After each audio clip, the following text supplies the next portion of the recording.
Hello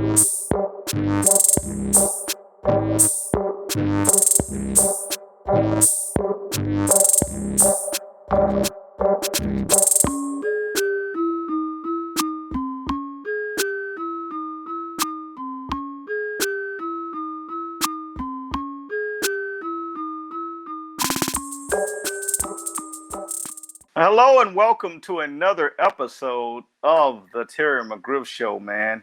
Just so happy to be here. I'm excited. It's game day. As you see, I got my Women's Tackle Football League shirt on, and commemorating the National Football League kicking off today.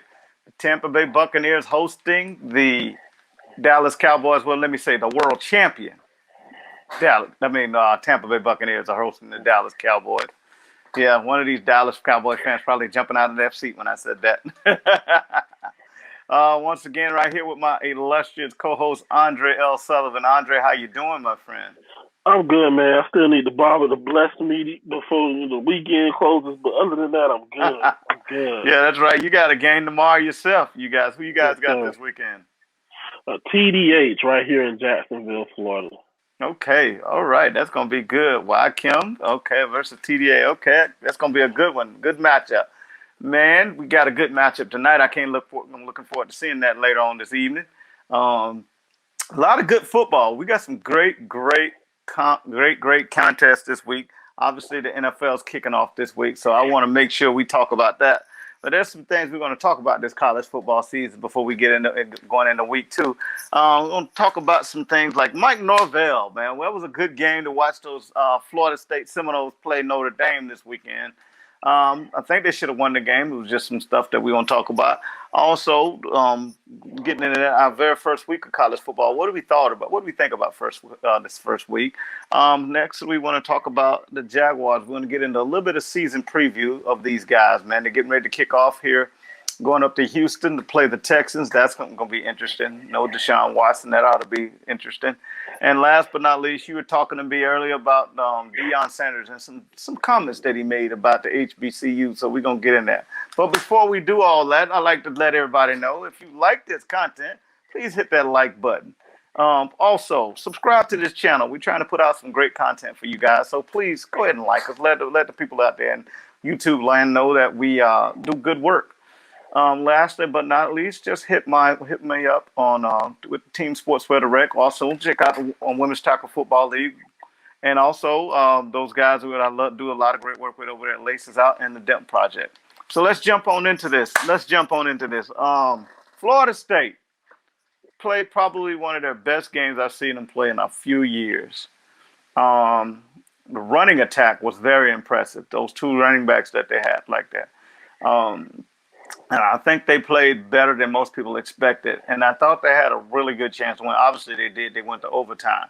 But there was some questionable decision making. And I wanted to hear your thoughts on them. First off, this is not me being biased just because I'm a Florida State fan. Mm-hmm. But I personally feel like the Florida State Notre Dame game was probably, if not one of the best college game we got this past weekend. Just all of the hype, it lived up to the hype and all of the pomp and circumstance that it got beforehand, and the game had its hills and valleys and so many storylines to write from that it left you shaking your head no matter who won or who lost. Like, okay, this was a game that we got a playoff game almost. In a sense, not saying both teams are in the playoffs later in the season, but we got a playoff game in a sense first week out the gate.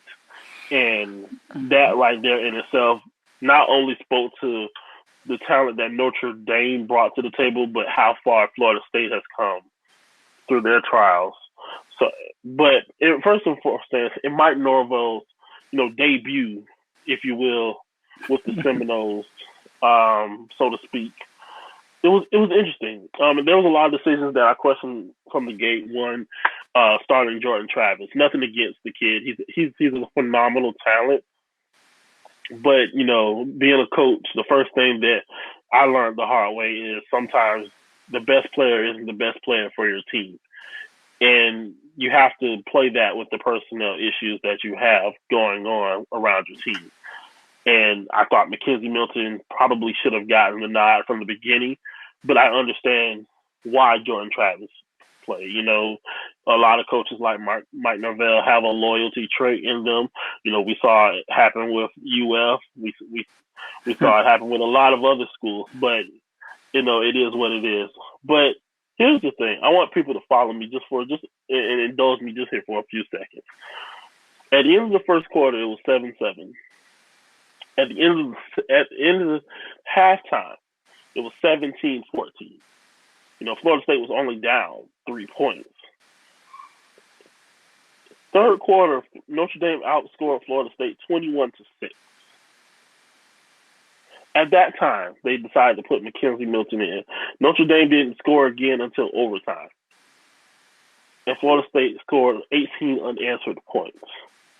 Listen, again, Travis is a great QB. Had he been on probably any other team leading them into a game, yeah.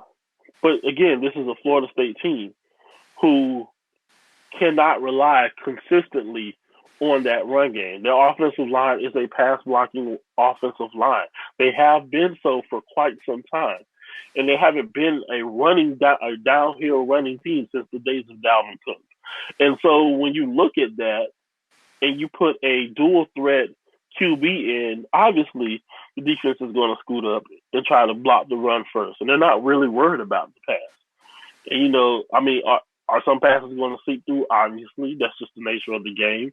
But Jordan Travis was not a down barnyard type thrower. Mackenzie Milton was. And so he went 9 for 19 in the entire game, 130 yards, 2 touchdowns. But the biggest issue was he also threw 3 interceptions. And like I said, in any other game, that's fine. But when you have somebody on the other side of the field named Jack Cohen, who's throwing darts all day, and who, by the way, threw for 26 out of 35, 366 yards, and 4 touchdowns with only 1 interception. People, come on now. It's a shootout. It's a shootout. And I didn't understand why Norvelle didn't pull that trigger earlier in the game. And granted, like you alluded to it earlier, the running game was done. Corbin for FSU, 15 carries, 144 yards. But here's the problem. He only got into the pay dirt 1 time with 1 touchdown. And it was on a long run, too. Right. And FSU held their run, the Notre Dame running game.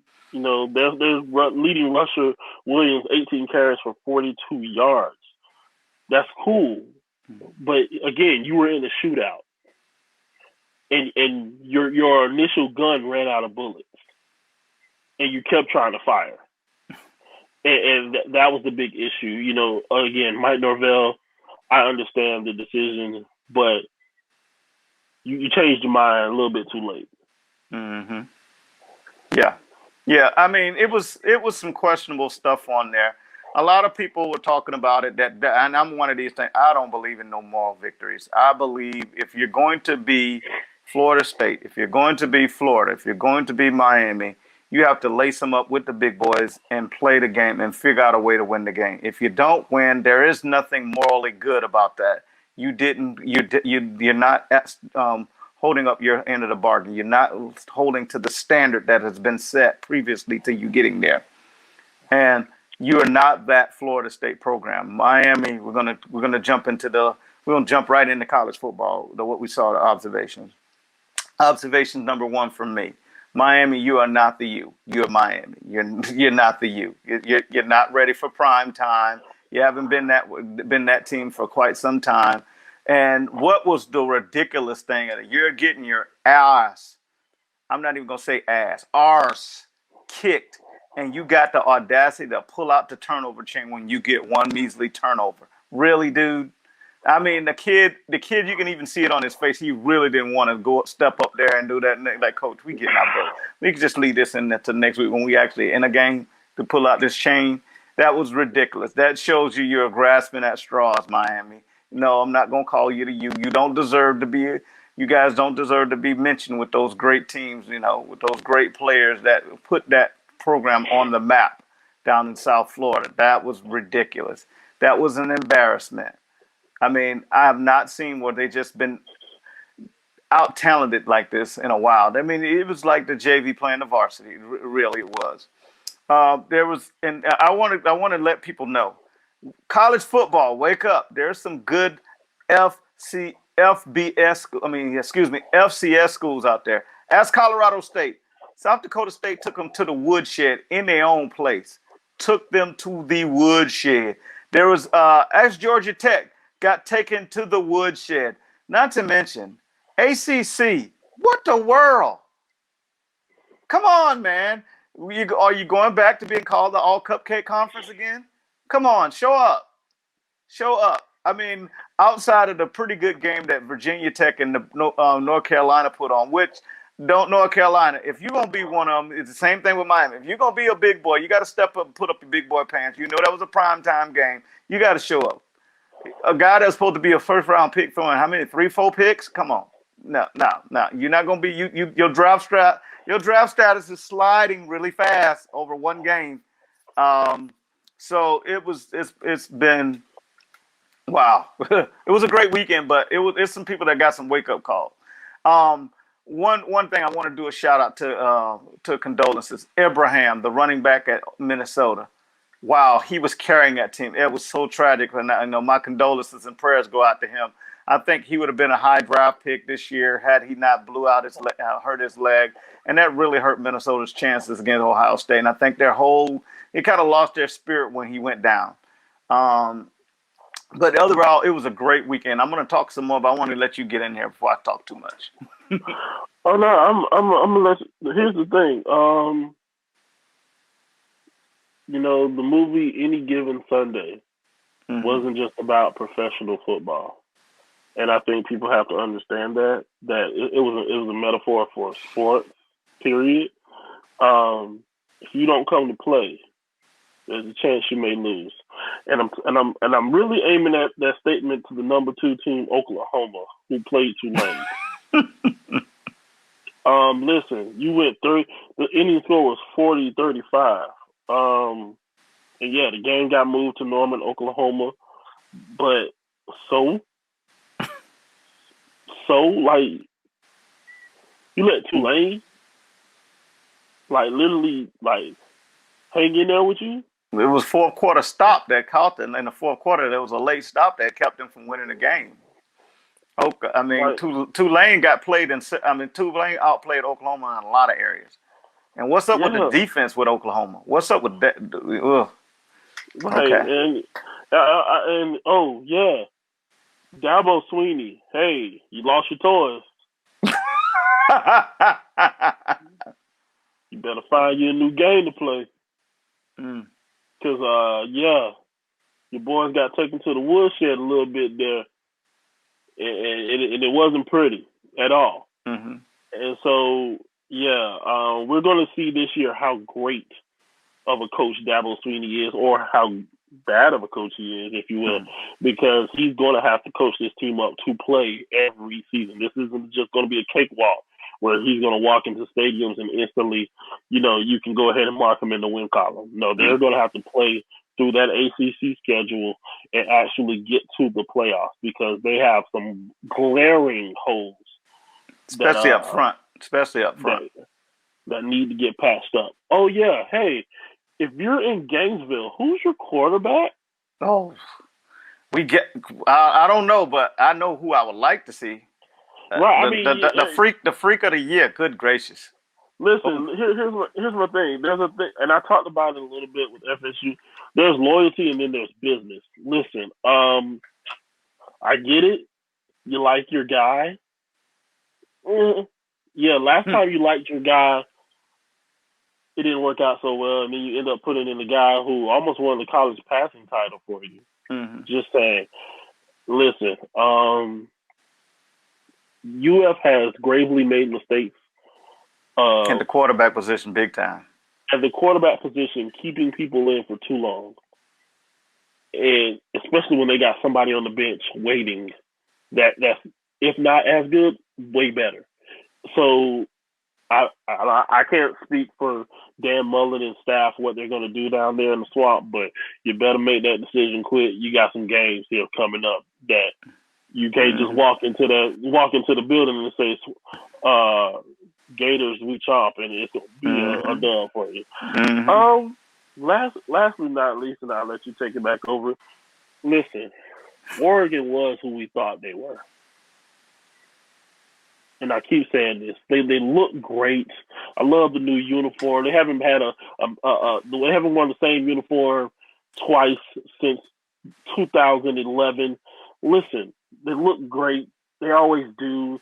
Nike always keeps them, suited and booted, but they have yet to play great football on a consistent basis. And they just squeaked by Fresno State. Mm-hmm. Yeah, you're right. Not saying Nike should, of course, give all their adoration to another school, but if you go, hey, Deon Sanders said, if you look good, you play good, live good, die good. Yeah, I think they missed that message because they always look good and then they always suck. So I mean, I don't know what to tell them. So it'll be interesting to see how they play moving forward. Yeah, I totally agree, and I think that same way with them. When they lost their best player, Kayvon Thibodeau, he went down, kind of got a leg injury, and they kind of took the left out of them. Yeah. Oh, one more before I go. I'm sorry. No problem. No problem. I don't know how I forgot them. There's this team in LA, and I'm not talking about USC. I know who you're talking about. Yeah. I'm not talking about USC. That was going to be my next point. Who still plays good football, and they just took it to one of the best teams. Winkers in the SEC. Don't sleep on UCLA this year, people. Just saying. Yeah. I think they'll win the Pac-12. That was a statement game against LSU, and I know LSU came in there with some distractions and stuff. But I was going to normally kind of give them an excuse, but then when I locked that before that, I saw how Tulane played, going through the same thing. Bro, and then the way Grambling and all them, all those teams in Louisiana and all those teams had to go through that same havoc and stuff from the hurricane. LSU did not show up. And UCLA looks after two straight games, the way they throttled Hawaii, and then this week they put a whooping on LSU. Okay, they legit. They're legit. You have to pay attention to them this year out in the West. They'll probably be the first time in a while that we have a Pac-12 team making the playoff. And if they can run the table, they'll be that team because they looked the part. Back to what you're saying, Anthony Richardson. He's different.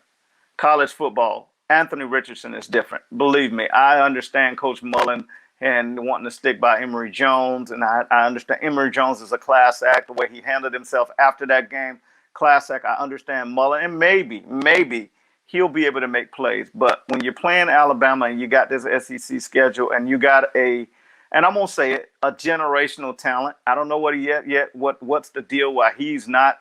He said he deserved to be the starter, but he just ain't good enough yet. I don't know what it is. If he deserves to be the starter, he should be starting because unfortunately, Emory Jones is a very, very good athlete. And he might even be a great athlete, but he's not a generational freak that this kid is. This kid reminded me of three generational type quarterbacks in basically a quarter and a half, like 3 drives. I mean, what he did running the ball, stiff-arming people, jumping over people, leaving an entire offense and defense behind when he runs. I mean, when you got a man who's 6'4", built like Cam Newton, runs over people like Cam Newton and Tebow, can stiff arm a person like Derrick Henry, can jump over a person like Deshaun Jackson. I mean, excuse me, not Deshaun Jackson. Michael Vick. I won't even Michael Vick. I mean, the guy, and he just flicks the ball and it goes 60 yards without any effort. I mean, this guy is just crazily. I mean, he runs out of tackles with effort. These guys can't even hold him. Like he's got slippery jersey on. The guy's just different. And when they came into the game, the pep and the step of the offense was just different. The way you have to play them will be totally different than when you play them with Emory Jones. So, and the commentators were saying that how you keep this kid off the field. I don't know. I guess same way Dean Smith kept Michael Jordan off the field. It's okay, you just gonna have to sit. But sooner or later, you're gonna have to play the kid, and the fan base is gonna keep. If he keeps performing like this, the fan base is gonna climb him. And maybe it'll push Emory Jones to be the great player. Maybe Emory Jones will be a Heisman winner this year. I don't know, but he has to step up. And believe me, I saw the game. His first two drives were fantastic. I mean, they went down like clockwork, but you didn't see the wow plays that Anthony Richardson gives you. Anthony Richardson makes everybody stand up and say, okay, he's I'm going to give him a nickname. He's Mr. Incredible. And the kids say, why are you standing there waiting? I'm waiting on something amazing. Every time you see that kid comes in, you're waiting on something amazing to happen. And that's Anthony Richardson. So now let's go on to another observation on this thing with this. I observed college football was kudos to everybody that come into the games. The games were electric. The fans in the stadium, especially the Notre Dame and Florida State game. That crowd was great. The Florida crowd was great, but college football was back because you had all the people in the stands. It was very fun to see the cheerleaders, the bands, the people out there, and it started on Thursday night. With all the college games. Then the Wisconsin Penn State game was electrifying. I love watching that crowd. It was some great games. That was a really good game. A lot of good college football games. So I was very, very, very happy to see college football to be back. Can't wait to see how it was this weekend. All the games. Let's move on to some NFL right now. Talk about our home team here. The Jacksonville Jaguars. One of the things I wanted to say before we get into our preview, I thought Urban Meyer and them did a very cool thing today when they announced the team captains. They used the family members. I thought that was pretty cool how they did that with those things. So if you haven't seen it on social media, check that out. So this is a game, though, that they should win. I think also before we get into the game, I think they did as good a job retooling this roster with what they had with doing free agency and the draft as best they can.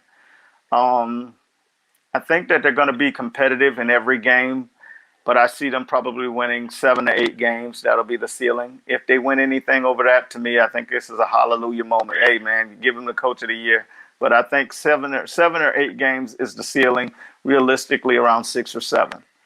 I think drastically improved defense, especially against the run. Offense, I expect more of the same because I thought the offense was pretty good last year. I expect a little bit better. I can't wait to see the wow moments that we'll keep hearing about in practice about how he throws the ball and some of the stuff that they allow him to do. So we'll see. I still don't think they're going to come out with everything because I think they can handle Houston with what being pretty basic, but we'll see. Like I said, 7 to 8 wins will be the top. Is the ceiling for me, but I expect around 6 or 7. And once again, we'll see. Go ahead, your turn. I hear you, and I'm a Jaguar fan. But can you cover them? I'm sitting here looking at the schedule.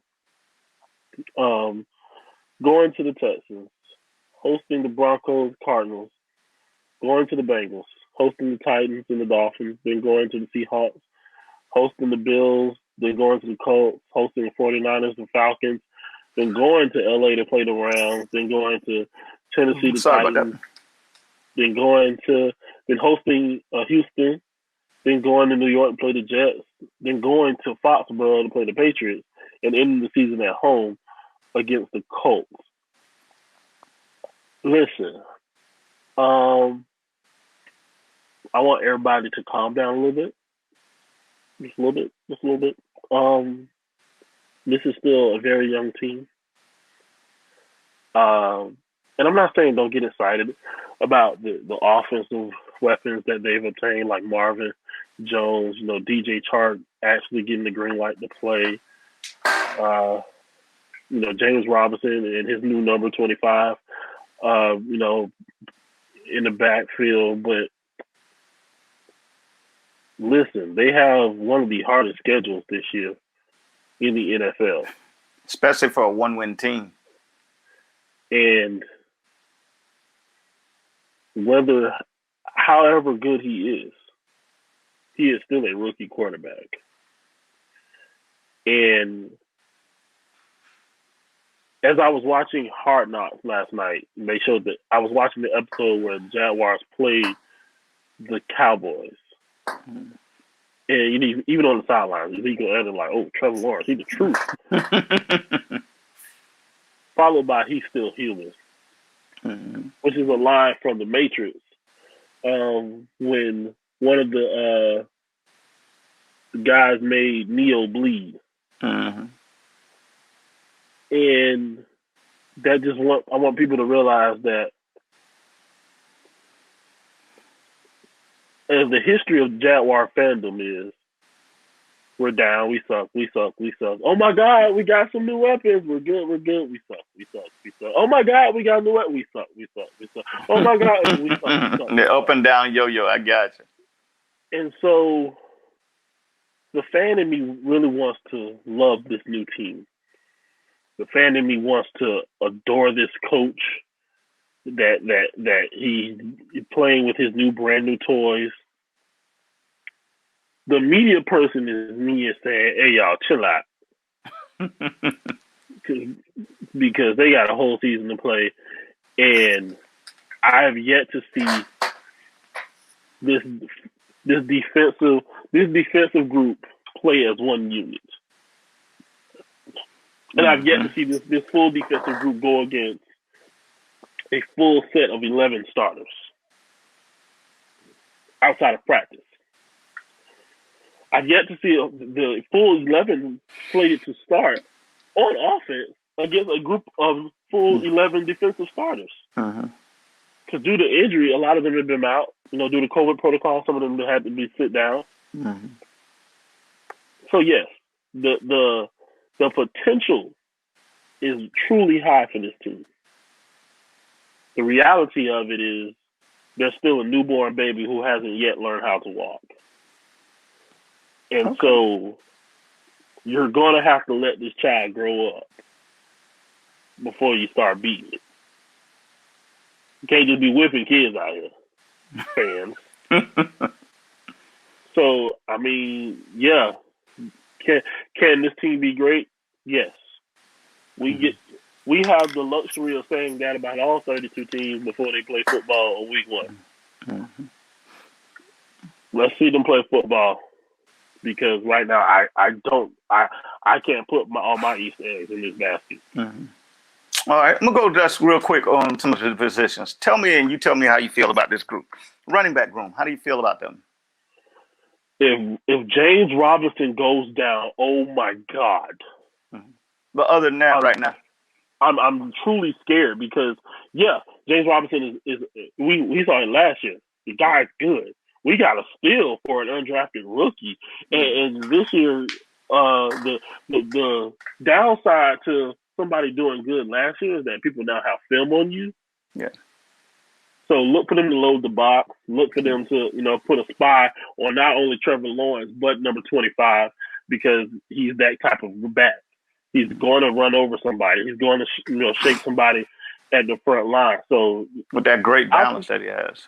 He's really, really good. But then, do they really have depth there? You know what I mean? They got Tavon Austin, but he's slated to be a wide receiver. And he's on injured reserve. And he's on injured reserve. So I don't know how strong that running back room is if James Robinson ever goes down. God forbid. Gotcha. Okay, wide receiver room. Wide receiver room probably is one of the most beautiful positions that they have right now. When you have a DJ Chark, when you have a Marvin Jones, when you have a Laviska Shenault, just as the starters alone, going 3 wide, it's a beautiful thing to have. And then they have true depth there at that wide receiver position. But the problem with the wide receiver position is they don't throw themselves the ball. And they can't block for the person throwing themselves the ball. And so the biggest issue that they had last year with 2 of those guys was getting separation. So, Urban Meyer is the king of the misdirection. So we'll look to see how he uses those really, truly talented guys. And then Marvin Jones got the nod to be one of the captains this year for that team. So that tells you how well or how much they think of him. So, again, I'd give this wide receiver room an A+. Okay, let's go to the O-line room. Listen, I'm overly sure right now. like really, really overly sure. The O-line room right now smells like Bengay and ice because, like, literally keeping those guys healthy is a pain in itself. And you don't like. Does anybody know who's starting at right guard yet? Like, or left guard. Or left guard. You know what I mean? So I don't know, and that's my biggest concern because can they run block? Maybe. Can they pass block? and you know what I mean? And so I have.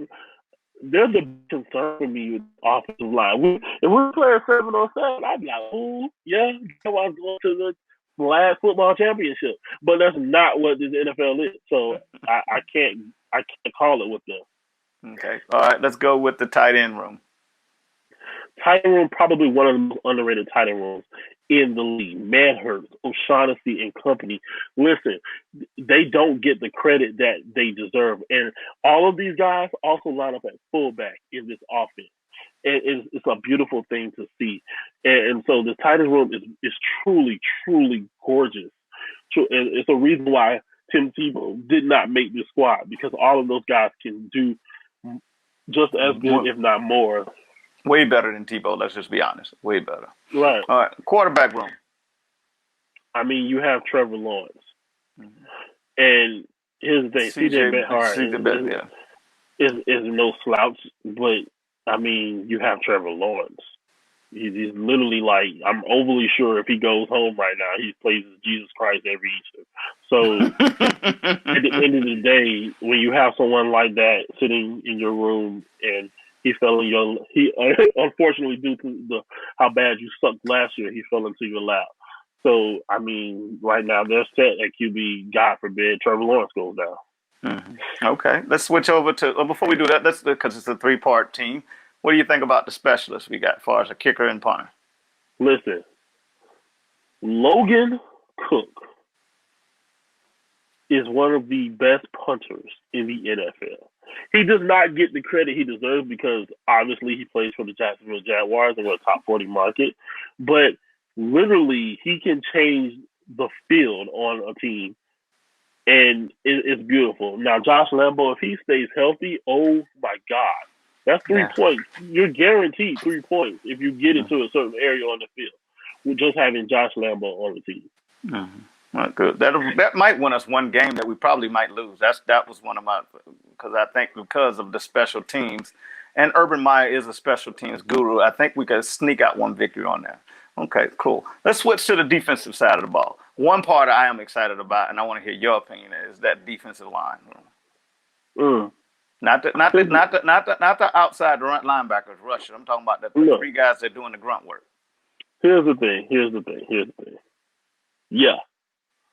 Look, like real talk. Yeah. They got some dogs down there. Mm-hmm. My biggest issue is all of those dogs are very much young pups. Mm-hmm. And, yes. In a way, that's a good thing, yeah. Right. In a way, that's a great thing. In a way, it when you're doing starting in a 3-4 man, 3-4 down. That's what I'm talking about. Hamilton, Roy Robertson Harris, and Malcolm Brown. Them some big, strong men right there. There's some grown men. Don't get it twisted. I personally don't care for the 3-4, but I know that those are some dogs down there. If they can get to the QB and they can apply pressure where it should be on QBs, like they'll see throughout their own division, it'll be okay. But right now, I give them at least a B right now. Okay. Now, I agree with you on that one, but I like them because with that 3-4, because most of your talent is at the linebacker spot. You built that, but I like the fact that they got some big, strong guys up there that's going to actually keep them linebackers clean so they can do what they need to do to run, do it in the run. To actually now, people just can't dictate when they're going to run a pass. We shut down the run, making them pass, which might give the pass defense a half a chance. Because now you're not doing 3rd and shorts. It's actually 3rd and longs and mediums now, finally. On the outside, here's where my concern is up front, is those outside pass rushers. We're going to go with the outside linebackers, then we'll go with the inside. Talk to me your feelings about the outside linebacker room. Le'Veon Chason and what is it, Lord have mercy, Lord. Oh my God! I hope he has a great season. But I can't remember his name, so that's not good. Especially when he's a first round pick. No, you know like, what I'm talking. I mean, yeah. And he was a captain, wasn't he? Yeah, and they also got Damian Wilson. But he's the inside. I mean? He's inside. Right. Miles Jack will probably be moving around. He might get some outside pass rushing. Yeah. And you got Dylan Moses, of course. Dakota Allen, who will probably get some rotating time in. I really want him to turn up. Oh my God, they let that beast go. It will be ridiculous. Yeah. But Josh Allen, that's who I'm thinking about. And then you got Josh Allen, Chappelle Russell, who is also in that mix. They are my biggest concern because if the linebacking core for Jacksonville Jaguars has been in flux since 2017, and they were safe in a 4-3. You know what I mean? And so having them switch to that 3-4, where those guys now have to, some of them are going to have to drop back in coverage. Some of them are going to have to come up and stick their nose in that hole. I don't know how well that's going to turn out. Well, this is my hope with that route. It's that because Chason and Allen, this is where they actually belong. This is where they're used to playing. They're used to playing that 3-4 outside linebacker pass rusher guy. They're not really. I don't see them dropping them too much in there. I just think that they're going to be more of a pass rushers, and they'll probably because especially now most teams gonna have 3-4 wide receivers, so you're gonna be more nickel anyway. So what I am excited about also is that inside linebacker room with Miles Jack and Wilson, as you would call it, and then even Shaq Quarterman on the inside. That's a good three-line rotation on the inside because Shaq has come along. He's a really thumper down in there. Agreed. And here's the thing. All three of those young men, and the way they got it lined up is having Miles Jack technically at the will position and the rest on the outside. Having Damian Wilson actually at the Mike linebacker position with Shaq Quarterman following up behind him. It's going to be interesting to see that dynamic work, especially having Miles Jack be able to be free and roam. But again, that's a big question mark because you're now telling him to be free and roam. Yeah. So he's gonna go wrong. Right. Now let's go to the biggest question mark is the cornerbacks. We break them on cornerbacks and safeties because out of Shaq Griffin, I really didn't see anything outside of that, especially at the depth. Obviously, we had some issues with one certain cornerback. We didn't know whether he loved the game or not, and all that stuff. And then he came back, and you're like, okay. He had a good preseason. I'm talking about C.J. Henderson. C.J. Henderson was drafted high for a reason. One of the things what I did was impressed about him was the man will come up and hit you. That was the rumor. The thing about him coming into the draft and last year, he was more of a cover guy. Wasn't going to tackle, but he proved everybody wrong with that. The question is, does he love the game? And obviously he's going to be the other starter outside of Shaq Griffin. What happens now to me is where's the depth at? I obviously know we got some other guys in there that got some experience. Trey Henderson was the other guy. Clay Brooks was okay. But you drafted Tyson Campbell for a reason in the second round. And I just haven't been impressed with him. I wasn't impressed with him at Georgia. Great speed, but seems like the kid just got an issue with finding the ball. He need to go get some LASIK or somebody to show him how to locate that ball. I'm watching him right in that same stadium getting mossed a couple of times by the Florida Gator receivers, and one ain't even on the roster right now. You get him? So I'm like, he scares me. Is he going to be your nickel covering back? I got the strange feeling Trey Herndon is going to be your nickel guy, even though I think he'd be better off playing on the outside and maybe putting CJ as your nickel guy, somebody who got more speed to cover them quick, fast guys. But, you let your thoughts on that cornerback room. You alluded to, how good Shaquille Griffin is. He got, again, he was voted as one of the captains of the team this year. And, after him, Trey Herndon, Chris Claybrooks, and, of course, C.J. Henderson. If ever there was a question mark, it'd be put on these outside DBs. And listen, I think Shaq is going to do his thing. He is that guy. He is as good as he claims to be. However, he can't do it alone. Right. And you said it yourself. Trey Herndon will probably be back in that middle spot where I actually think he's better suited to do than try to be a run and stay put type of DB on the outside. But if C.J. Henderson gives us a little of that first game, just play like he did the first game of the year last year. Oh my God, we was ready to put him in the Pro Bowl. Just a little bit, bro. Like, Jesus Christ. Find the love of the game. Find the love. Whatever the reason was, it's money, motivation. I don't know. Whatever got to take the most. Maybe they got to put him. I don't know what they got to give him to have a kid motivated. But if he's motivated with him and Shaq, now you got two lockdown corners, and that's what we need.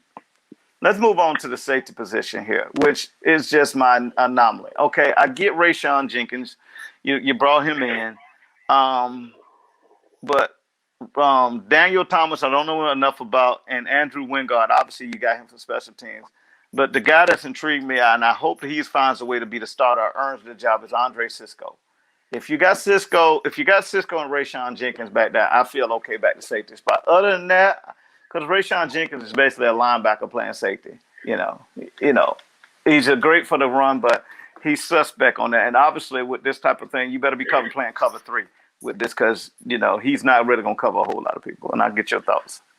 I think he's a little bit too down on Andrew Wingard. I think Andrew Wingard's been put in positions last year and year before last where he literally was the last defender against Thanos and his army coming to raid into the TIAA Bank Field.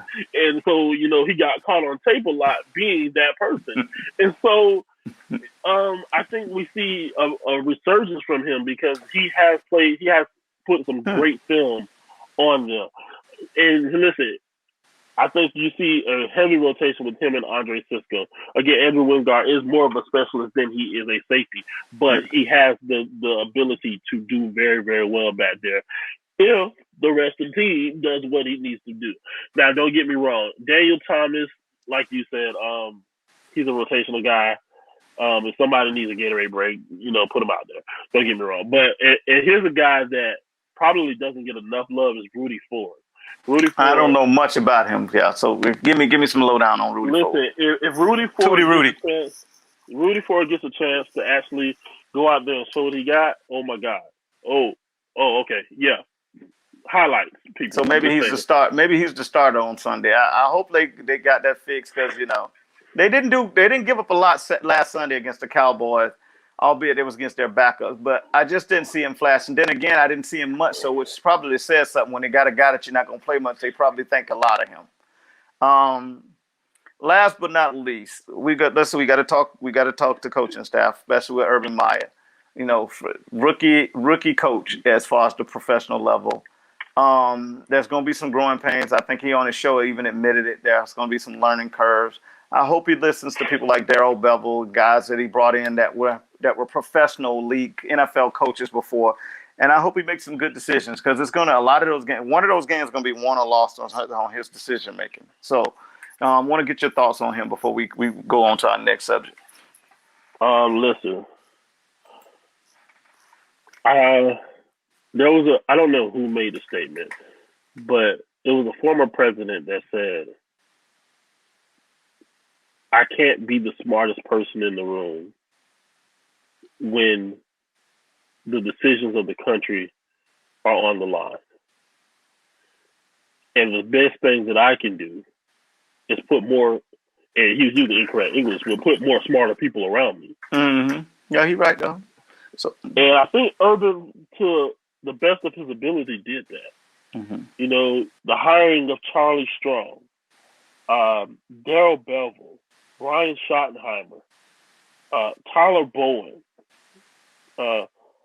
Bernie Parliament, who doesn't get enough credit as a running back coach, by the way. Is that Bernie Parmalee? Yes. Remember him with the Dolphins.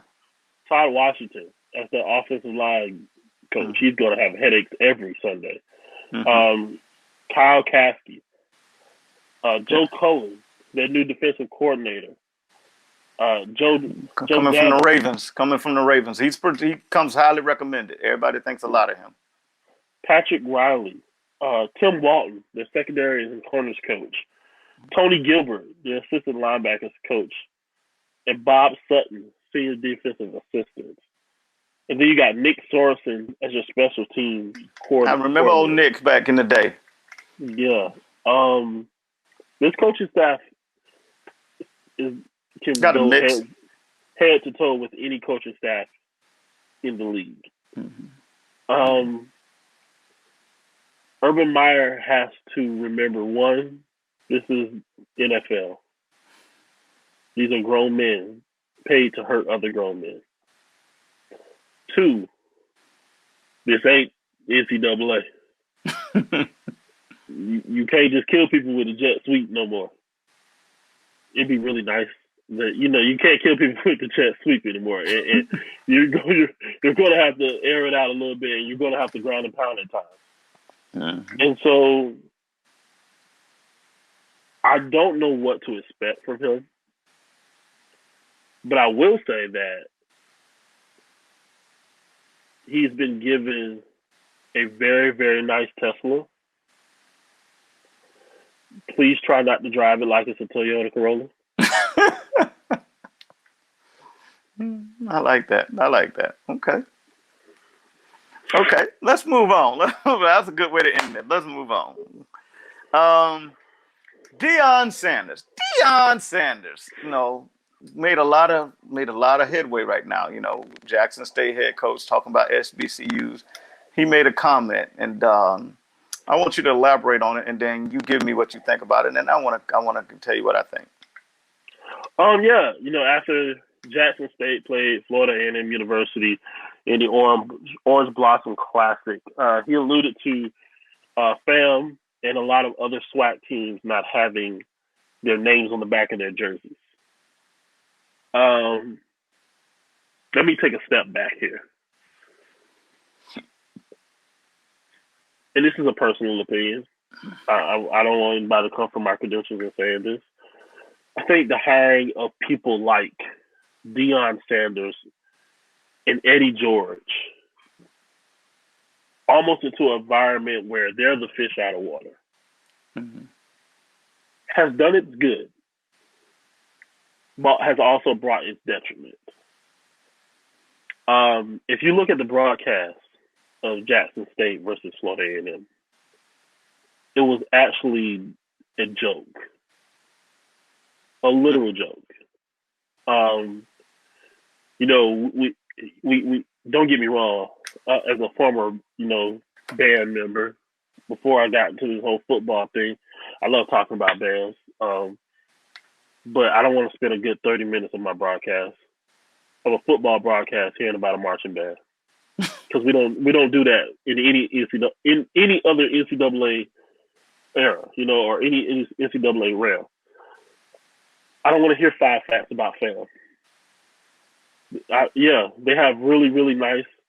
They have a cool history, but we lose. But when we talk, for some reason, when we're doing broadcasts of HBCUs, we lose the game because it's not the regular game that they're used to seeing, if you will. So, to Deon's point, he wanted names on the back of the jerseys, and even going far as say it's an extra $5, I'll pay for it. Listen, some of these schools just got Nike contracts. Some of these schools just got Adidas contracts. Some of these schools just got Under Armour contracts because they just started looking at them, and it wasn't. And where were you 10 years ago when they were begging for them? You know what I mean? And so, Deon joined, was able to get that coaching job at Jackson State. He's a huge name that has brought a lot of attention to HBCUs, and that's cool. But, bro, shut up. I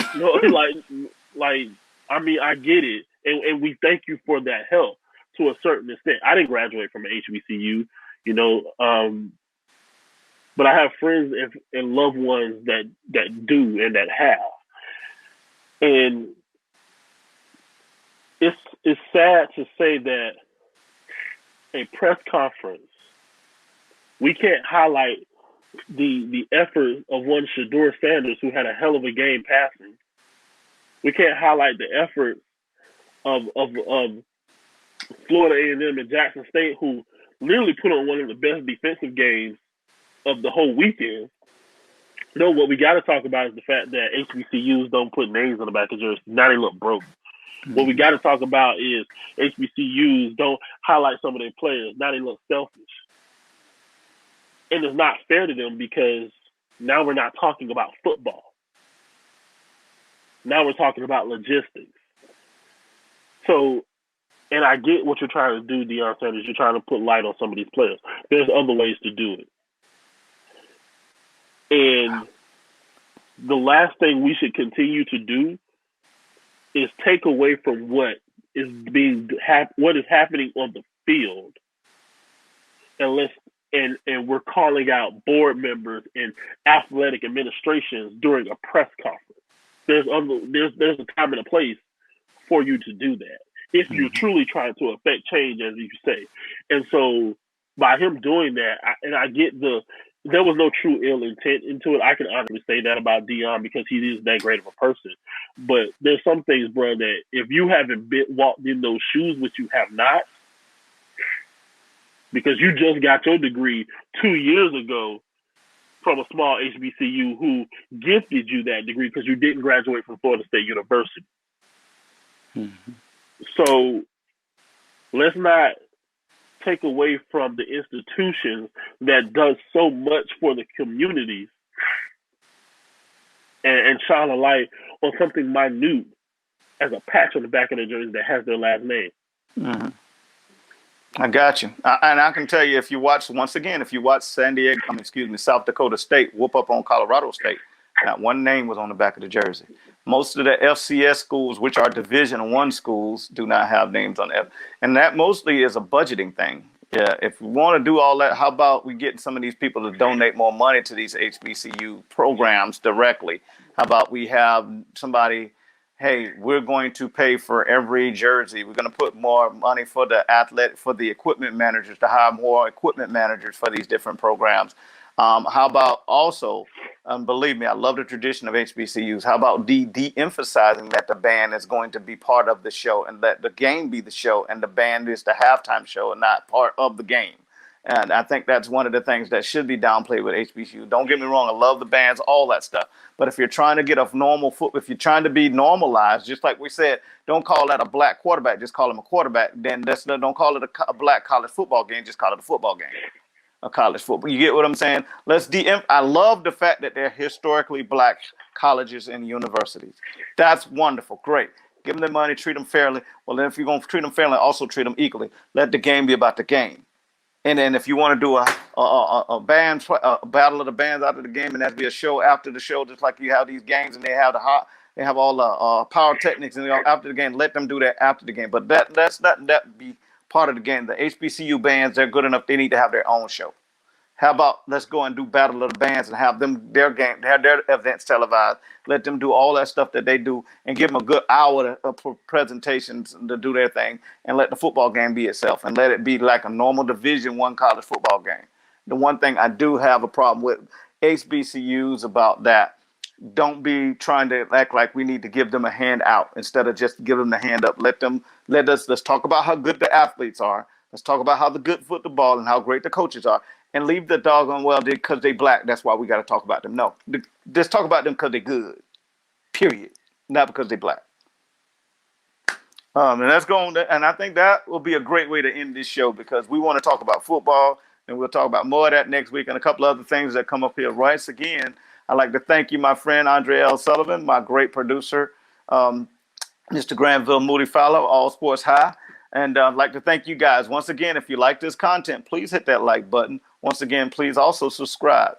Once again, we'd like to just, if you please, reach out. We got the people at the Women's Tackle Football League getting ready to start the 2022 season in April of 2022. Once again, for my team, once again, I'd like to thank Team Sportswear Direct for helping putting this show on. And once again, all you guys out there in TV land and YouTube land. And we'll see you again right here for another exciting episode right here on the Terry McGriff Show. And y'all be blessed.